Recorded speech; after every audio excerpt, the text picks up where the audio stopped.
Oke, pertama-tama sebelum mengawali pembelajaran hari ini, alangkah baiknya kita awali dengan berdoa. Mungkin dari saya aja karena ini yang join juga baru sedikit ya. Jadi biar bisa langsung kita mulai. Oke, mari kita berdoa menurut agama dan kepercayaan masing-masing. Berdoa dimulai.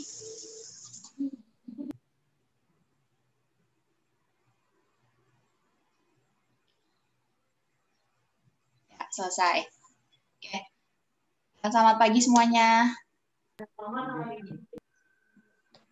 Pagi, Kak. Pagi, ya. Kak. Pagi, Kak. Gimana nih, masih pada lemes nih? Habis ini juga kan libur panjang ya, jadi kelas-kelas terakhir harus dijalankan dengan semangat. Lebih semangat lagi daripada sebelumnya. Oke, untuk absen, kita biar lebih mempersingkat waktu, nanti absennya kita bikin di grup WA aja ya. Kita bikin di grup WA, dan nanti di terakhir nanti akan kita dokumentasikan buat laporan absennya. Karena kan kalau di Zoom dia tampilannya lebih banyak, nggak seperti di Google Meet. Kalau Google Meet kan dia sebagian aja. Kalau di Zoom dia bisa kena semuanya. Okay. Setelah itu kita langsung aja nih masuk ke materi kita pada hari ini. Materi kita hari ini yaitu tentang kebijakan fiskal. Kalau di pertemuan sebelumnya kita udah bahas tentang kebijakan moneter. Nah, ini temennya nih, yaitu kebijakan fiskal. Tentunya seperti apa sih kebijakan fiskal itu, lalu kebijakan fiskal itu siapa yang memperlakukan, karena kan kalau di kebijakan moneter kita kenal tuh ada berdasarkan undang-undang juga ya, bahwa yang memegang otoritas kebijakan moneter di Indonesia itu adalah BI. Nah, kok kebijakan fiskal itu kayak gimana? Nah, di sini akan kita bahas mengenai kebijakan fiskal. Oh ya, sebelumnya for your information, kebijakan fiskal ini materinya kurang lebih konsepnya adalah teori. Jadi kalau yang mau mencatat, memang saya sarankan sangat untuk dicatat gitu ya. Jadi selama pembelajaran nanti silakan dicatat. Langsung aja kita masuk ke pembahasan kita mengenai kebijakan fiskal.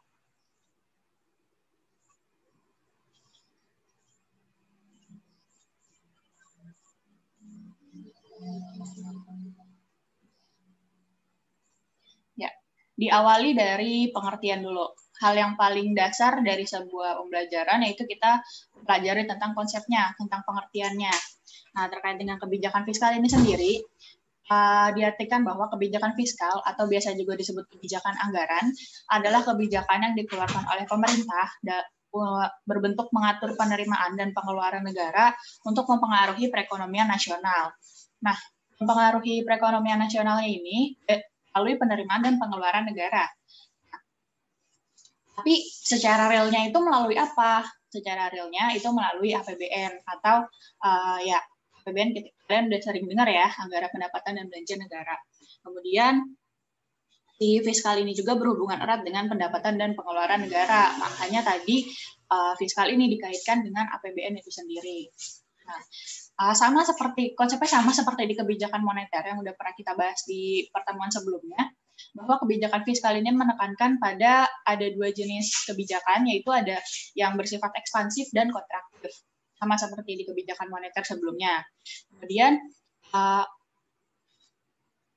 instrumen utamanya nanti akan kita bahas lebih detail lagi. Kalau di moneter ada yang masih ingat nggak tentang instrumen-instrumennya? Misalnya kayak diskonto, lalu di moneter itu ada apa lagi? Selain diskonto, kebijakan diskonto? Operasi pasar terbuka. Ya, open market, pasar terbuka. Terus ada lagi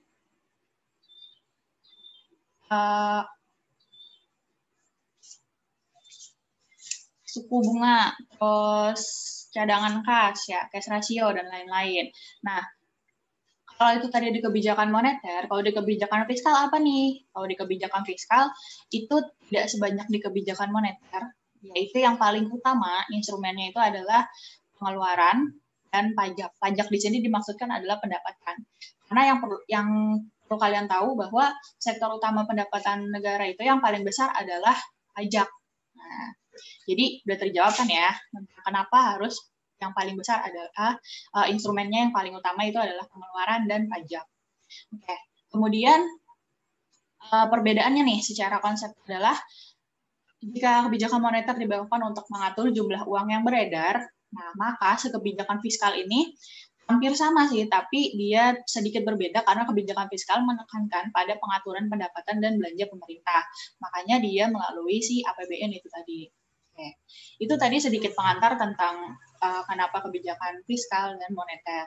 Nah, namun si kebijakan fiskal dan moneter ini keduanya juga mempunyai tujuan. Nah, tujuannya itu kurang lebih sama, adalah untuk mencapai dan mempertahankan kestabilan ekonomi. Itu tadi pengantar tentang kebijakan fiskalnya. Kemudian, kenapa perlu adanya kebijakan fiskal? Perannya itu apa dalam perekonomian? Karena tadi tujuannya udah kita bahas ya, untuk mencapai dan mempertahankan kestabilan ekonomi. Kalau perannya itu adalah yang pertama, meningkatkan produksi nasional. Di sini kita ambil konteks adalah PDB atau produk domestik bruto atau gross domestic produk dan pertumbuhan ekonominya. Nah, kenapa kita mengambil konteks pada produksi nasional atau PDB? Hal ini berkaitan. Contoh kasusnya adalah kerusuhan ekonomi disebabkan turunnya daya beli masyarakat. Nah, kenapa? Karena jika daya beli masyarakat turun, barang atau jasa yang diproduksi akan dikurangi, sehingga produksi nasional itu akan ikut turun. Kalau misalnya produksi nasional itu turun, yang terjadi apa? Pertumbuhan ekonomi nantinya akan turun. Nah, sebaliknya, kalau misalnya produksi nasional ini meningkat, pertumbuhan ekonominya juga akan meningkat. Kalau kalian masih ingat di bab 1, materi tentang pendapatan nasional, dengan menggunakan pendekatan produksi, itu kan rumusnya P dikali Q. Berapapun jumlah barangnya P dikali Q, lalu dijumlahkan. Nah, ini juga berkaitan dengan produksi nasional. Kalau misalnya produksinya tinggi, berarti otomatis PDB-nya itu juga tinggi. Nah, maka diupayakan dengan adanya kebijakan fiskal ini adalah untuk meningkatkan si produksi nasional tadi, atau bahasa apa ya, sebutannya mungkin mendongkrak PDB-nya itu sendiri. Kemudian peran yang kedua yaitu adalah memperluas kesempatan kerja dalam rangka mengatasi pengangguran dan kemiskinan. Terkait dengan memperluas kesempatan kerja,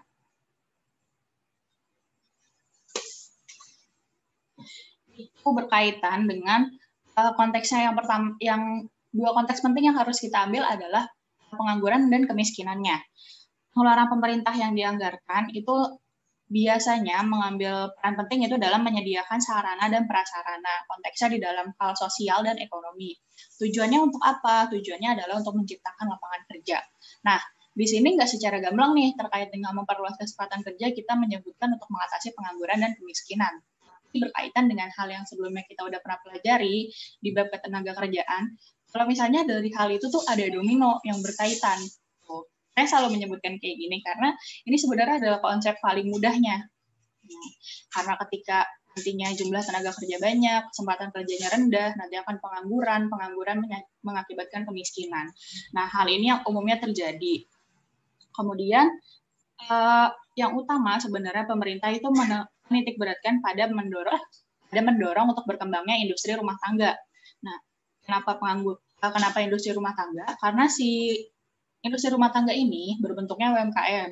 Nah, UMKM di sini adalah tingkat utama yang pertama, jadi diarahkan agar pengangguran dan kemiskinannya berkurang. Maka jika kesempatan kerjanya bertambah, masyarakat juga akan bisa buka lapangan kerja baru gitu loh. Jadi pengangguran dan kemiskinannya berkurang. Lalu kemudian peran yang ketiga adalah menstabilkan harga barang. Kalau kalian tahu nih, berkaitan dengan menstabilkan harga barangnya. Kalau harga barangnya rendah, kalian seneng apa sedih? Kalau harga barangnya rendah, murah lah gitu. Senang atau sedih nih?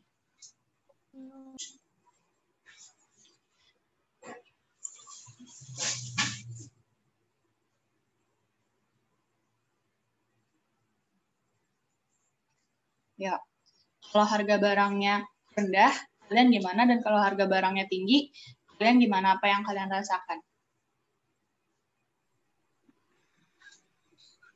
Ya, sebelumnya kalau ada yang berkaitan sama kendala teknis, bisa personal chat-nya itu di room Zoom ini ke yang akun saya yang co-host ya.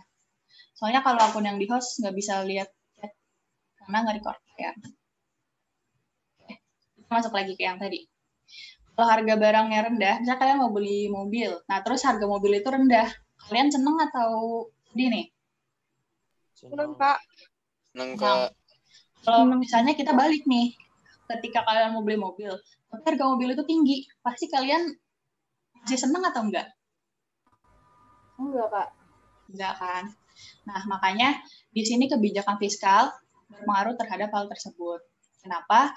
Karena sebenarnya ya, ketika harga itu tinggi, itu nggak selalu itu berarti buruk gitu. Karena ketika harga tinggi itu juga bisa berarti bahwa ada peningkatan di sana.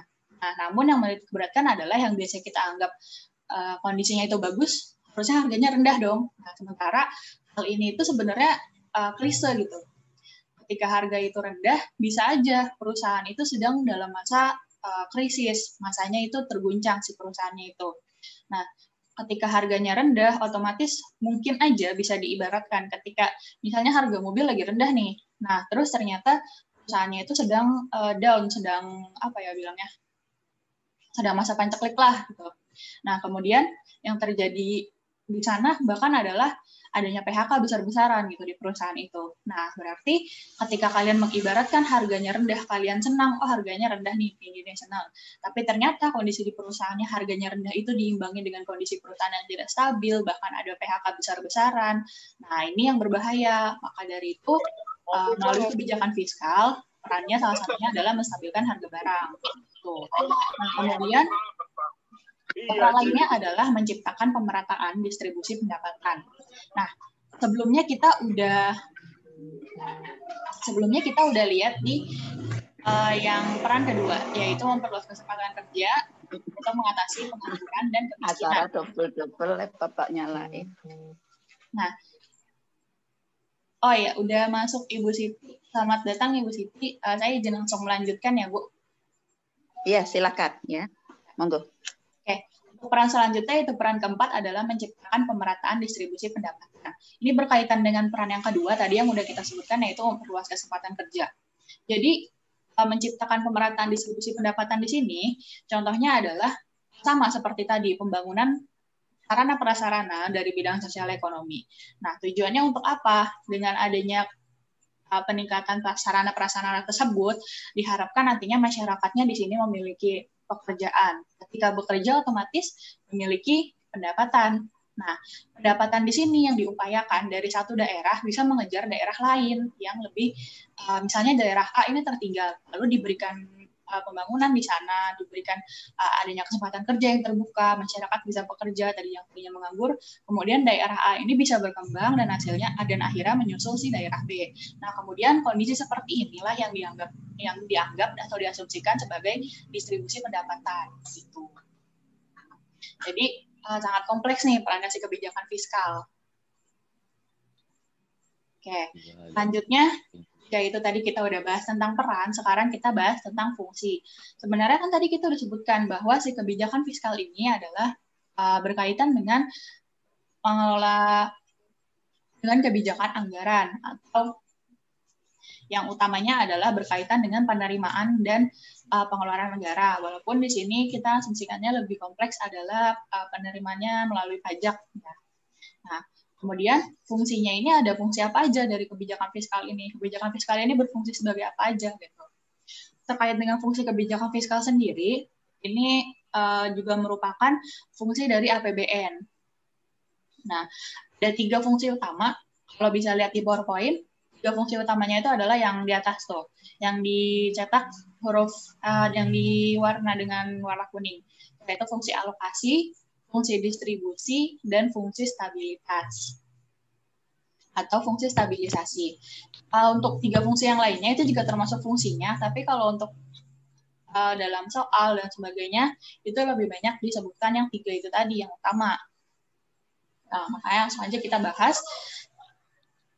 Yang pertama itu mengenai fungsi alokasi. Seperti apa fungsi alokasi? Jadi kalau kalian lihat kata kuncinya itu adalah membagi secara proporsional. Nah, maksudnya alokasi di sini adalah menempatkan dananya, perencanaannya pada posnya masing-masing itu sesuai dengan kebutuhannya. Nah, kalau pengertian lain juga menyebutkan bahwa tujuannya kenapa harus ada fungsi alokasi ini adalah untuk mengatasi terjadinya ketidakefisienan dalam pengelolaan dana itu sendiri. Jadi, inefisien ini bisa dikendalikan. Lalu kemudian untuk fungsi distribusi adalah penyaluran berdasarkan alokasinya yang tadi udah ditempatkan nih pos-posnya. Nah, kemudian didistribusikan di fungsi distribusi ini. Penyalurannya sesuai berdasarkan alokasi tersebut. Kalau misalnya yang lagi hits zaman sekarang kan mungkin kalian pastilah nggak mungkin ada yang nggak pernah nonton vlog YouTuber tentang grocery shopping. Nah, mereka di sana pasti melakukan, sebelum mereka belanja, melakukan grocery shopping, pasti ada satu hal yang mereka lakukan, yaitu mencatat semuanya nih. Nah, kemudian ketika mereka mencatat, nanti akan dialokasikan, misalnya sekian untuk apa, sekian untuk apa, sekian untuk apa. Nah, kemudian ketika nanti udah itu, step selanjutnya yaitu mencari penyalurannya. Lalu itu terkait dengan distribusi dan kemudian ada fungsi stabilitasnya. Fungsi stabilisasi yaitu fungsinya adalah untuk menjaga keseimbangan. Nah, kenapa menjaga keseimbangan? Karena anggaran negara berfungsi untuk menjaga keseimbangannya ini antara masyarakat melalui intervensi guna mencegah inflasi. Kenapa intervensi di sini? Karena yang tadi udah kita sebutin, kalau misalnya salah satu perannya yaitu untuk menciptakan kestabilan harga yang tadi saya jabarkan, bahwa bisa aja ketika kalian melihat harga satu mobil itu rendah itu bagus, padahal sebenarnya kondisi di perusahaan mobil itu rendah itu kondisi di perusahaannya tidak bagus. Makanya harus dijaga stabilitasnya atau keseimbangannya. Kemudian ada fungsi selanjutnya yaitu fungsi otoritas, yaitu terkait dengan fungsi otoritas itu adalah anggaran negaranya itu sebagai pokok atau patokan dalam pelaksanaan pendapatan dan pelajaran negara. Sebagai otoritasnya lah, sebagai yang mengaturnya. Kemudian ada fungsi perencanaan. Nah, di perencanaan ini direncanakan nih alokasi sumber dayanya itu sesuai dengan rencananya seperti apa. Intinya adalah di perencanaan ini harus sesuai dengan rencana nantinya yang dijalankan. Kemudian ada fungsi regulasi. Nah, fungsi regulasi di sini adalah kebijakan yang bertujuan jangka panjang untuk meningkatkan kemakmuran rakyat. Biasanya fungsi regulasi di sini digunakan untuk mendorong kebutuhan ekonomi suatu negara dan bertujuannya itu jangka panjang, jelas ya, jangka panjang. Tujuannya sama, yaitu untuk meningkatkan kemakmuran rakyat.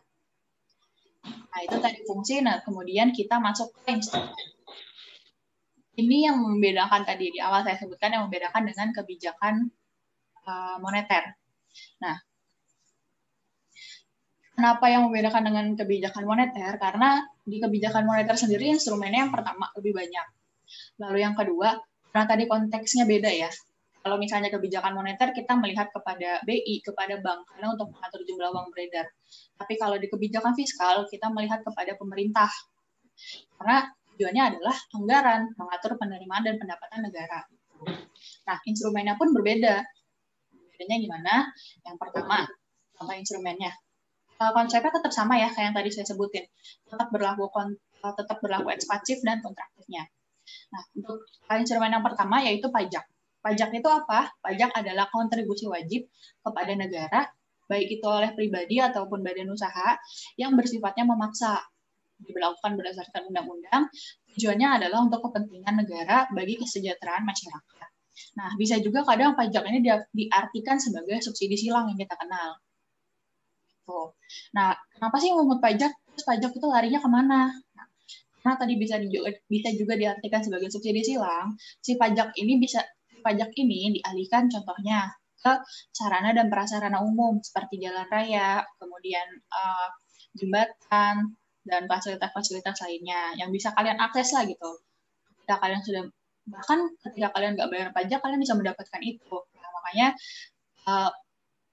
kenapa kita diwajibkan untuk membayar pajak? Karena logikanya aja kalian udah menikmati itu loh, masa kalian nggak mau berkontribusi untuk memperbaiki itu gitu. Nah, caranya itu adalah melalui pajak. Kemudian, bagaimana pengaruh pajak dalam kebijakan fiskalnya? Contohnya seperti ini. Pajak ini diterapkan dari kebijakan fiskal, itu tujuannya adalah untuk lebih kepada menekan dari daya beli masyarakat atau keinginan masyarakat untuk membeli. Jadi kalau misalnya nih, ternyata harga satu mobil itu rendah, nah tidak dikenakan pajak nih sebelum ada pajak, maka masyarakat itu pasti akan berbondong-bondong untuk semuanya beli gitu. Nah, kondisi seperti ini balik lagi nggak selalu bagus gitu. Maka ketika adanya hal seperti ini, ketika dikenakan pajak barang tersebut, kalau mobil pasti dikenakannya berarti anggap aja nih mobil yang kelasan mahal ya, nah dikenakannya adalah pajak barang mewah. Nah, maka si pajak ini akan menekan nih, jadi si harganya akan tetap stabil, lalu daya beli masyarakatnya juga akan tetap terjaga. Nah, si pajak ini juga bisa juga nantinya ketika pajaknya diturunkan, pajak ini juga nantinya akan bisa menaikkan daya beli masyarakat. Kenapa? Karena harganya akan cenderung lebih murah. Gitu. Tadi tentang pajak. Nah, kemudian tentang belanja pemerintah. Belanja pemerintah di sini adalah termasuk dari si bagian pengeluaran pemerintah. Kalau tadi pajak kan lebih kepada penerimaan pendapatannya. Kalau belanja pemerintah di sini adalah saat terjadi kelesuan, pemerintah dapat menaikkan gaji pegawai pemerintah untuk meningkatkan permintaan agregat. Logikanya sederhana terkait dengan belanja pemerintah ini. Kalau misalnya seseorang gajinya naik, berarti nantinya sesuatu yang mereka beli, sesuatu yang mereka konsumsi itu nantinya akan juga meningkat secara otomatis ya kalau hal ini. Karena kalau mau contoh yang lebih sederhana lagi, kalau kalian kerja sebagai karyawan biasa dengan gaji 5 juta, pasti yang kalian anggarkan untuk belanja misalnya 3 juta. Nah, ketika kalian jadi manajer gaji 10 juta, yang kalian anggarkan untuk belanja pasti nggak lagi 3 juta, bahkan bisa juga di kisaran 5 juta. Makanya kenapa terkait dengan contohnya gaji pegawai aja itu bisa dijadikan salah satu kebijakan fiskal. Kemudian itu ada subsidi. Nah, subsidi ini bisa dibilang teman baiknya dari pajak karena berkaitan juga dengan pajak. Cuman bedanya kalau pajak itu kita memungut, pemerintah ini memungut dari masyarakat, kalau subsidi adalah pemerintah memberikan, tapi tidak kepada masyarakat langsung, melainkan melalui contohnya seperti perusahaan atau yang sejenis yang lainnya. Nah, subsidi di sini adalah upaya pengendalian harga untuk melindungi produsen maupun konsumen. Kemudian, subsidi di sini ditujukan untuk mencapai sehingga dapat memproduksi atau mengkonsumsi suatu produk dengan harga terjangkau. Nah, kita tahu ya konsep subsidi itu sendiri. Nah, itu tadi terkait dengan subsidi. Lalu yang terakhir instrumennya itu adalah pinjaman publik. Kalau misalnya kita tahu pinjaman utang negara kita yang jumlahnya itu banyak, nah itu semua ada yang berupa pinjaman publik dan ada juga yang berupa pinjaman kepada luar negeri. Pinjaman ke luar negeri ini dalam bentuk apa? Nah, pinjaman ke luar negeri ini biasanya kita mengutangnya kepada Bank Dunia. Nah, dari pinjaman publik ini sendiri diperoleh pemerintah dengan menerbitkan surat utang negara atau sebenarnya kalau secara teorinya pinjaman publik ini berupa pemerintah mengeluarkan berupa obligasi atau surat berharga. Jadi obligasi di sini adalah surat berharga. Nah, kemudian kalau untuk dari pemerintah itu mereka mengeluarkannya adalah surat utang negara atau SUN. Tapi kalian pasti pernah dengar lagi namanya SBI. Nah, SBI di sini adalah sertifikat Bank Indonesia. Jadi perlu dibedakan nih, kalau di kebijakan fiskal itu ada SUN atau surat utang negara. Tapi kalau di kebijakan moneter itu yang ada adalah SBI atau sertifikat Bank Indonesia. Nah, dua hal ini berbeda ya, jangan sampai nanti ketukar antara SBI dan SUN-nya. Karena yang dari segi yang mengeluarkan berbeda. Kemudian dari segi disalurkan di mana itu berbeda. Keduanya juga disalurkan kepada masyarakat, cuman contohnya kalau SBI itu sendiri, holdingnya itu selama singkat, kalau yang SBI itu sendiri, sementara kalau SUN itu lebih jangka panjang. Nah, kemudian kalau SUN itu langsung dijual. Kalau misalnya kalian udah beli, itu kalian bisa langsung jual. Gitu. Kemudian lagi kalau misalnya SBI, itu penjualannya tidak kalau yang Sun itu penjualannya tidak ada yang langsung, melainkan dia melalui perantara atau pihak ketiga. Tapi kalau SBI kan bisa langsung, kalian melalui pasar modal dan sebagainya. Nah, itu tadi terkait dengan surat utang negara, dan satu lagi itu di kebijakan moneter adalah SBI. Sampai ketuker ya, tentang surat utang negara dan sertifikat Bank Indonesia. Itu adalah instrumen yang ada di kebijakan fiskal. Nah, kemudian dari instrumen tersebut, kebijakan fiskal ini juga memiliki beberapa jenis kebijakan. Nah, jenis kebijakan ini dikategorikan berdasarkan apa? Berdasarkan bandingan antara jumlah penerimaan dan penerimaan atau pendapatan dan pengeluarannya atau pembelanjaannya. Yang pertama ada kebijakan anggaran seimbang. Dari namanya udah jelas ya, anggaran seimbang. Pasti penerimaan dan pengeluarannya sama besar. Nah, kondisi kayak gini nih, di ekonomi, ini nggak selalu baik, balik lagi. Setiap kondisi di ekonomi yang di mata kita secara awam ini terlihat baik, tapi di ekonomi tidak selalu terlihat baik. Kenapa? Karena contohnya untuk kebijakan anggaran seimbang aja, ini tidak disarankan diterapkan di negara yang kondisinya adalah sedang mengalami depresi. Depresi di sini maksudnya kelesuan ekonomi ya. Contohnya seperti daya beli masyarakatnya lagi turun dan sebagainya. Kenapa? Karena justru akan memperburuk keadaan ekonominya, karena mereka lagi stuck kondisi ekonominya, ditambah dengan anggaran yang seimbang-seimbang aja, nah nanti malah akan terjadi penurunan yang secara langsung sih, tapi nantinya akan terjadi. Nah, nanti yang terjadi malah defisit gitu anggarannya. Nah, kemudian terkait dengan kebijakan anggaran defisit, jelas bahwa pengeluarannya lebih besar daripada penerimaan. Ada minus di sini. Kemudian kalau misalnya ada minus ini diatasi dengan apa? Dengan namanya pinjaman. Kalau ini ada di materi APBN APBD biasanya secara singkatnya. Nanti kalau misalnya defisit itu diatasi dengan apa? Kemudian kalau misalnya surplus itu gimana? Lalu kalau misalnya seimbang itu hasilnya tuh seperti apa sih, seimbangnya kayak gimana? Kayak dengan defisit itu. Lalu kemudian kebalikannya dari defisit adalah anggaran surplus, di mana surplus ini penerimaan lebih besar daripada pengeluaran. Nah, yang terakhir itu adalah kebijakan anggaran dinamis. Nah, ini biasanya yang paling sulit dibedakan dengan anggaran seimbang. Kenapa? Karena konteksnya itu mereka sama seperti seimbang, namun mengalami pertumbuhan untuk menutupi kebutuhan yang meningkat. Jadi, kalau misalnya seimbang, mereka ya udah cuma penerimaan pengeluaran sama besar. Selesai konsepnya di situ. Tapi kalau untuk yang dinamis, itu ada tambahannya. Tambahannya adalah ditambah dengan improvisasi, yaitu sama besar jumlahnya, dan semakin lama keduanya tumbuh semakin besar. Jadi ada peningkatan di sini. Nah, untuk menutupi kebutuhan pemerintah yang terus-terusan bertambah. Kenapa adanya peningkatan di sini? Karena untuk menutupi kebutuhan tadi. Ini yang dinamis. Itu tadi terkait dengan beberapa jenis kebijakan fiskal berdasarkan bandingan jumlah penerimaan dan pengeluaran.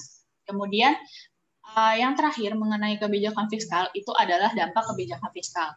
Kalau tadi di awal kita udah bahas tentang tujuan kebijakan fiskal, tujuannya itu apa aja? Tujuannya yaitu yang pertama adalah untuk kestabilan ekonomi. Nah, kemudian kalau dampaknya itu apa? Nah, dampaknya itu adalah hasil perhitungan penerimaan dan pengeluaran pemerintah akan diperoleh anggaran surplus atau defisit APBN. Apabila mengalami surplus, maka akan terjadi peningkatan kegiatan perekonomian yang besarnya bergantung pada pengaruh surplus tersebut. Gitu. Karena yang tadi udah kita sebutin ya, kalau surplus berarti pendapatannya lebih besar daripada pengeluaran. Sedangkan jika terjadi defisit, maka pengeluaran pemerintah dapat dibiayai dengan pinjaman luar negeri maupun dalam negeri.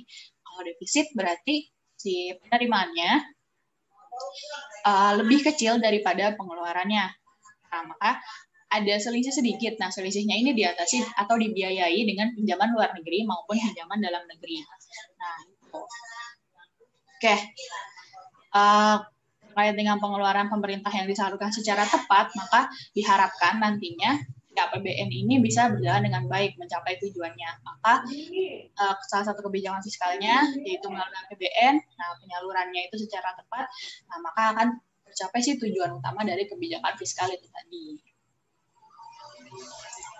Oke, itu tadi terkait dengan kebijakan fiskal. Materinya cukup singkat tentang kebijakan fiskal, cukup cukup singkat tapi cukup kompleks karena membahas beberapa hal yang kita jarang ketahuin ya sebenarnya tentang kebijakan fiskal itu sendiri. Beda dengan kebijakan moneter. Kalau kebijakan moneter kan kita udah sering dengar, tapi kalau kebijakan fiskal itu jarang. Padahal si kebijakan moneter dan fiskal ini selalu ada di sekitar kita. Oke, terkait kebijakan fiskal, materinya cukup sampai dampak tadi. Ya, sebelum saya yang bertanya, saya berikan kesempatan dulu nih, kalau ada yang mau bertanya, boleh.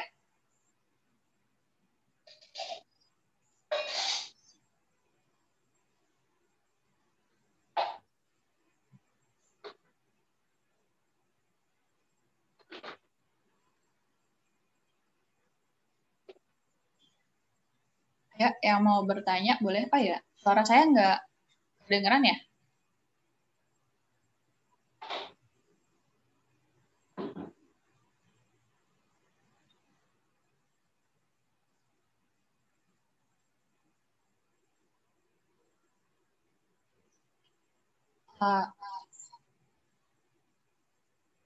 Tapi di saya suara saya masuk. Cuman kalau yang dia ada kendala suara saya nggak masuk, mungkin bisa dicek jaringannya ya. Atau jangan on mic atau on cam, karena itu nanti ngaruh. Biasanya di situ. Suaranya kedengeran, Kak. Cuma tadi waktu presentasi kok nggak ini ya? Nggak ada presentasinya, materinya. Cuman nggak diklik-klik apa gimana ya? Diklik, Bu. Nggak keganti ya, Bu, layarnya? Nggak keganti. Ayo dong. Coba, Bu.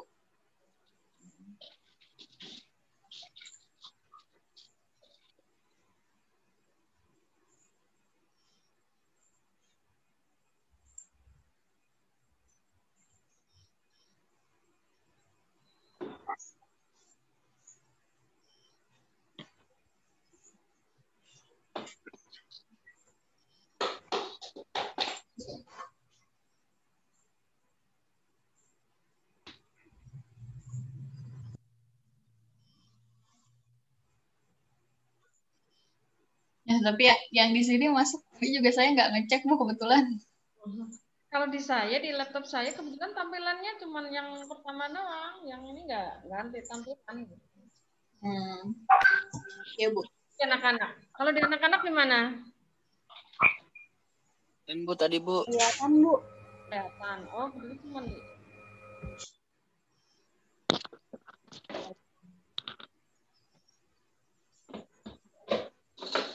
Nanti juga di-share-kan ya. Nanti saya share juga. Kalau misalnya mau diulang lagi buat belajar, nanti bisa sambil dibuka PowerPoint-nya. Ya.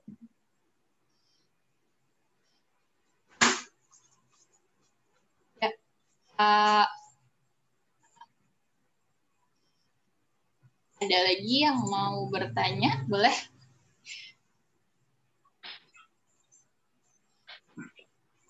Ayo kalian bertanya, silakan kalau ada kesempatan.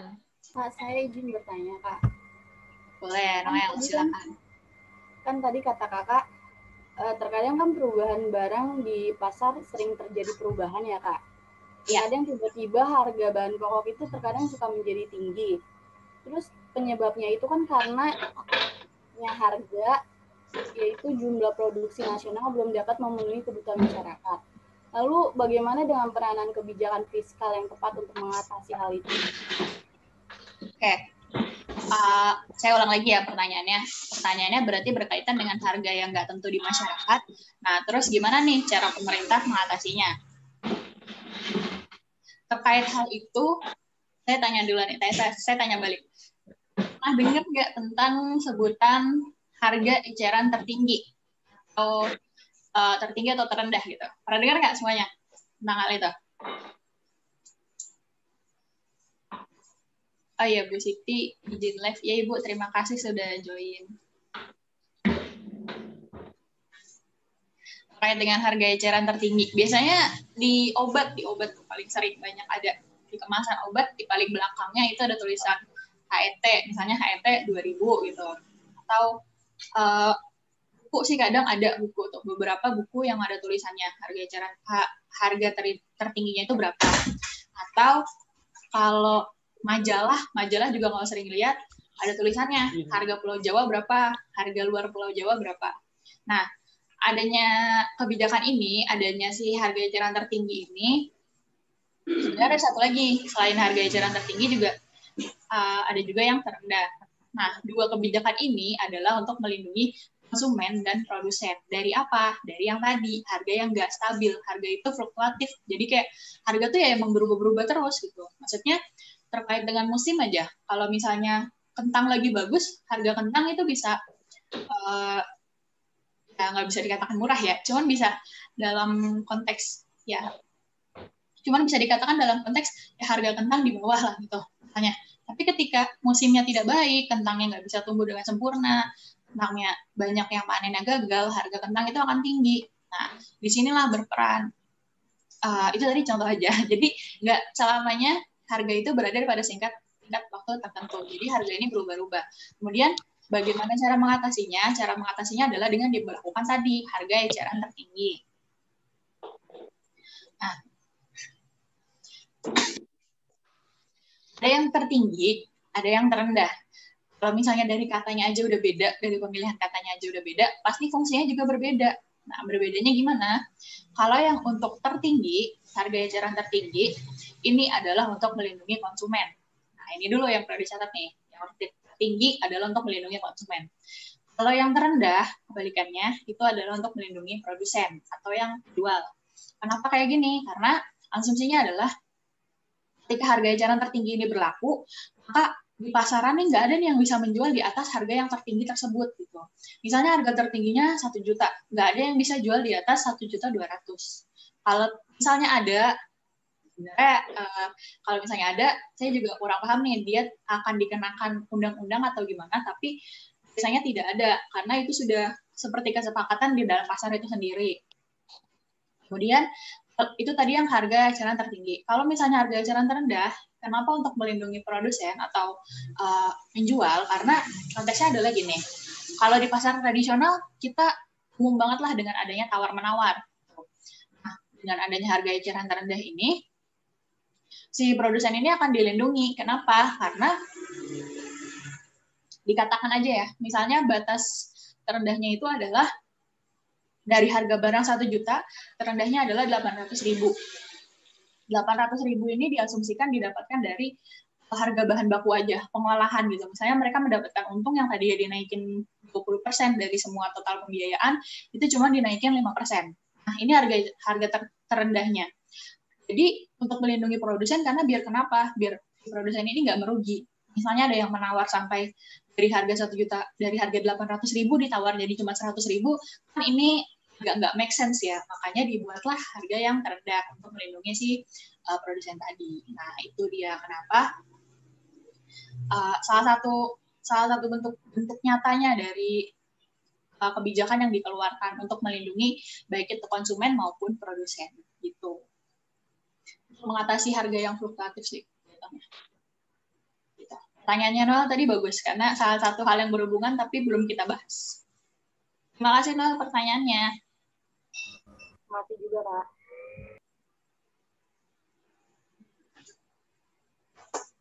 Ya. Ada lagi yang mau bertanya? 5 menit lagi, boleh?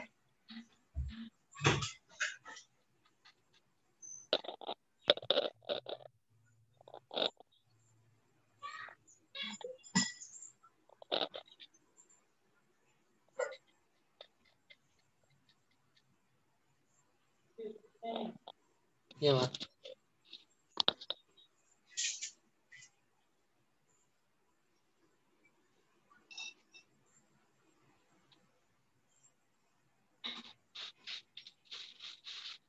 Ya.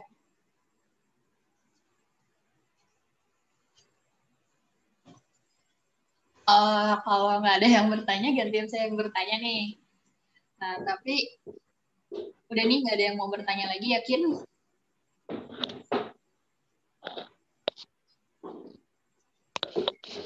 kalau nggak ada yang mau bertanya nanti gantian saya yang bertanya, tapi nanti saya bertanyanya melalui Google Classroom. Cuman udah saya schedule itu jam 8. Nah, nanti bisa langsung dicek aja ya, selesai ini kan, karena kalian juga ada kelas selanjutnya dan memang materi kebijakan fiskal nggak terlalu banyak, jadi materinya memang juga sudah selesai. Nanti bisa dicek aja, pertanyaan saya berbentuk kuis, banyak kok, 10 soal doang, nanti bisa langsung dikerjakan sambil menunggu mata pelajaran selanjutnya.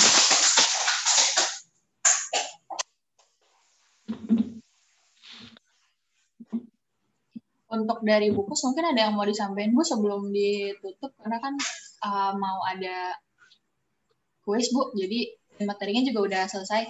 Ya, boleh sedikit ini aja sih, bukan menambahkan ini aja. Terima kasih anak-anakku, Mbak Riana sudah memberikan materi yang begitu lengkap, ya, begitu jelas, ya. Maaf Ibu pakai masker karena Ibu di sekolah. Kebetulan ini acaranya kan banyak hari ini, ya. Mau ada meet dengan dinas juga, jadi Ibu ke sekolah. Terima kasih juga dengan Kak Riana sudah memberikan materi yang sangat bagus, ya. Mudah-mudahan materi ini bisa bermanfaat untuk kalian, ya, bermanfaat ke depannya, ya, kalian terus, ya, tahu materi kebijakan fiskal, ya. Nah, kebijakan fiskal sudah dijelaskan secara gamblang, ya. Itu hanya sedikit tentang kebijakan fiskal ekonomi yang dilakukan oleh pemerintah dalam pengelolaan keuangan negara. Nah, tujuannya apa? Ya, tujuannya apa? Dengan adanya kebijakan fiskal. Apa? Untuk mengarahkan kondisi perekonomian menjadi lebih baik, terutama dalam pengalokasian sumber penerimaan dan pengeluaran negara yang tercantum dalam APBN. Iya nggak tadi kata Mbak Triana itu? Gitu. Ya. Dan tadi ada peranan kebijakan fiskal. Ya, peranannya apa tadi? Ada yang ingat? Ya. Untuk menstabilkan perekonomian negara. Apa lagi?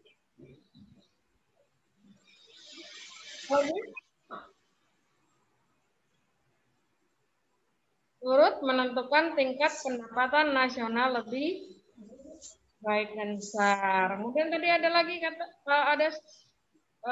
kebijakan fiskal sebagai sarana menggalakkan pembangunan ekonomi. Apa saja tadi?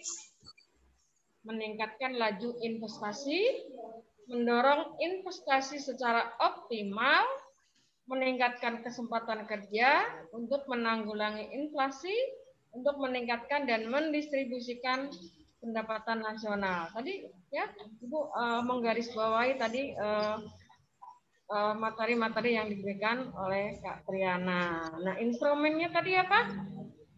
Instrumennya apa? Instrumen kebijakan fiskal?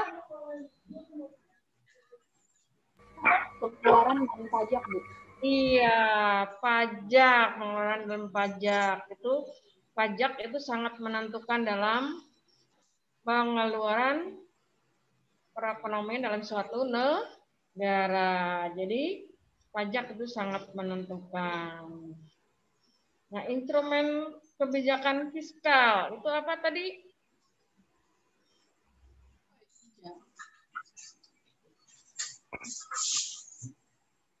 Selain hubungan erat dengan pajak,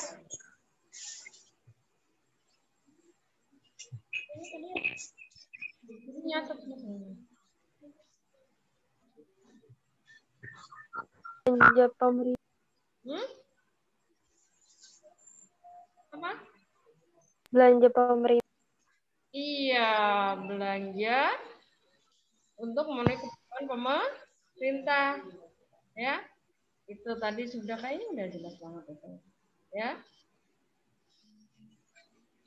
Kemudian apalagi diperlukan, maka kemampuan daya beli masyarakat akan meningkat dan industri akan dapat meningkatkan jumlah outputnya dan sebaliknya. Jadi kalau pajaknya turun, ya itu juga akan berpengaruh kepada tingkat ekonomi negara. Ya. Dan tadi ada macam-macam kebijakan fiskal apa saja. Nah, IPS kan pintar-pintar loh. Ya. Naila.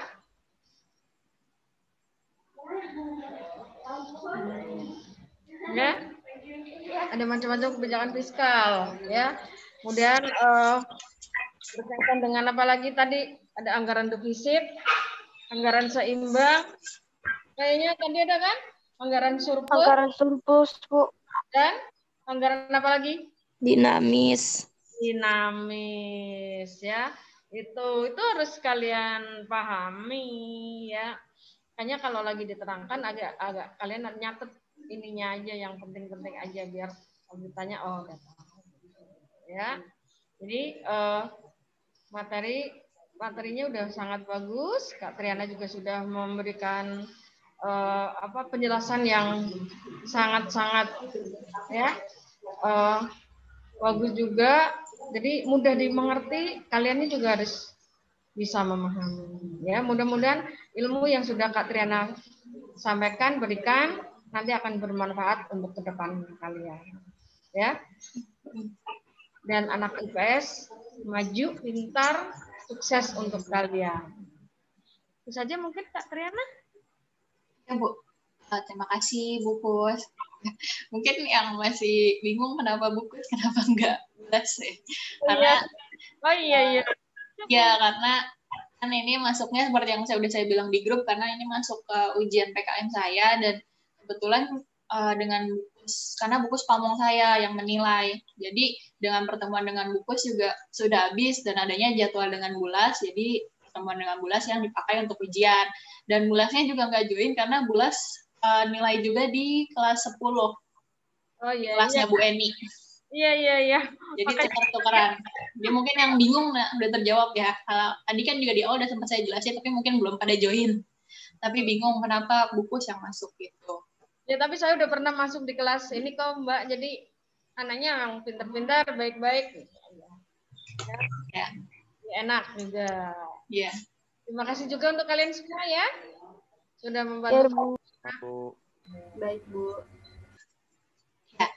Nah, karena tadi juga udah ada yang bertanya, terus dari bukus juga udah, tambahan dan masukannya. Nah, dari saya mau bertanya balik nih, tapi seperti yang tadi saya sampaikan, pertanyaannya melalui Google Classroom. Tadi saya lihat notifnya udah di-upload sama Google Classroom jam 8 tadi. Jadi nanti bisa dikerjain ya sambil menunggu mata pelajaran selanjutnya. Karena fresh banget nih baru dibahas, kalau bisa langsung dikerjain aja, biar nggak numpuk-numpuk tugas juga. Oh iya Kak, sebentar. Ya, Bu. Terima kasih untuk Ibu dosen, Ibu Siti. Iya, tapi udah keluar Bu, karena 4 orang yang ujian hari ini. Oh iya, oke, nggak apa-apa. Ya, nanti saya sampaikan Bu. Ya. Mungkin itu aja yang bisa saya sampaikan untuk pertemuan kali ini. Semoga bermanfaat untuk kita. Sekali lagi, kuisnya jangan lupa dikerjakan. Karena buat terakhir juga sebenarnya saya mau memberikan nantilah setelah kuis itu selesai, jadi bisa dikerjakan dulu kuisnya. Dan kalau tugas-tugas yang masih ada belum, boleh silakan dikumpulkan. Ya, itu aja. Tadi juga udah ada tambahan dan kesimpulan dari bukus, jadi langsung aja ya Bu, saya tutup pertemuan pada hari ini, karena tadi udah diawali dengan yang baik juga, kita awali dengan berdoa, maka kita akhiri juga dengan berdoa ya. Agar pelajaran ini menjadi bermanfaat untuk kita, berdoa menurut agama dan kepercayaan masing-masing, dimulai.